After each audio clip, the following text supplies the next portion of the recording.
Hello everyone, আসসালামু আলাইকুম।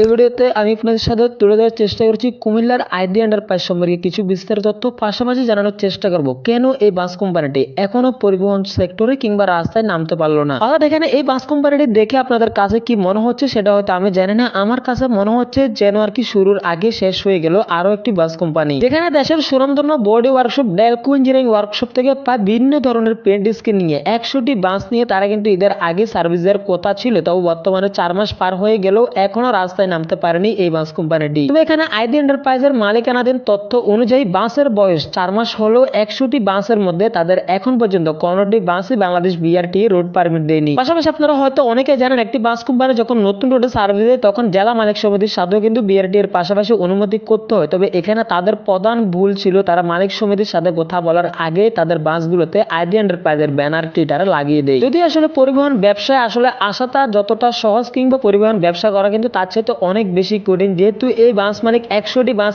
একসাথে তারা নির্মাণ করেছিল, যার কারণে হয়তো তারা ইনকাম ট্যাক্স কিংবা বিভিন্ন রকম সোর্সও তারা দেখাতে পারেনি। তো এখানে সবকিছু মিলিয়ে এই আইডি এন্টারপ্রাইজের মালিক বর্তমানে এমন একটা পর্যায়ে পৌঁছে গেছে যেখানে তারা না পাচ্ছে ছেড়ে আসতে, না পাচ্ছে তারা ধরে রাখতে, না পাচ্ছে তারা বাসগুলো ঠিকঠাক মতো কিস্তি পরিশোধ করতে। পাশাপাশি যারা হয়তো কুমিল্লার মানুষ রয়েছেন তারা হয়তো অনেকেই জেনে থাকবেন যে কুমিল্লা থেকে চাঁদপুর এই রুটে এমনি কিন্তু খুব সহজে কোনো বাস কোম্পানি ঢুকতে পারে না। এই রোডে আর কি বিভিন্ন রকম সমস্যা রয়েছে, তার ভিতরে আইডি এন্টারপ্রাইজ সেই সমস্যায় ভুগতেছে বর্তমানে। দেখুন এখানে পরিবহন সেক্টর হচ্ছে এমন একটি জায়গা যেখানে কেউ কাউকে 1 ইঞ্চিও ছাড় দিতে চায় না, আর নিজের জায়গায় অন্য কেউ আসুক এমনটা তো মোটেও না। দেখুন এখানে আমার মূল প্রশ্ন হচ্ছে বাংলাদেশ জেলা মালিক সমিতি কিংবা কুমিল্লা চাঁদপুর রোডে যারা জেলা মালিক সমিতি রয়েছে তারা এই বাসগুলোকে কেন ওই রোডে চলাচল করতে দিচ্ছে না, সেটা হচ্ছে তাদের ব্যাপার। আমার মূল প্রশ্ন হচ্ছে বাংলাদেশ বিআরটিএ এতগুলো বাসকে এখন পর্যন্ত কেন রোড পারমিট দিল না। দেখুন লোকমুখে হয়তো শুনেছেন স্বপ্ন শুরু হওয়ার আগে শেষ হয়ে যায়, তবে আমার মতে কুমিল্লা চাঁদপুর রোডের এই আইডি এন্টারপ্রাইজ যেন তার বাস্তব একটি প্রমাণ। পাশাপাশি এই বাস কোম্পানিটি আগামী দিনগুলোতে কিংবা ভবিষ্যতে কখনো রাস্তায় নামতে পারবে কি নিয়ে এ নিয়েও কিন্তু অনেক বড় ধরনের একটা জটিলতা রয়েছে। তবে আমি আশা করব খুব শীঘ্রই যাতে এই বাস কোম্পানিটি রাস্তায় নামতে পারে। এবার রিসেন্টলি যারা আর কি বাস নিয়ে গবেষণা করে তাদের তথ্য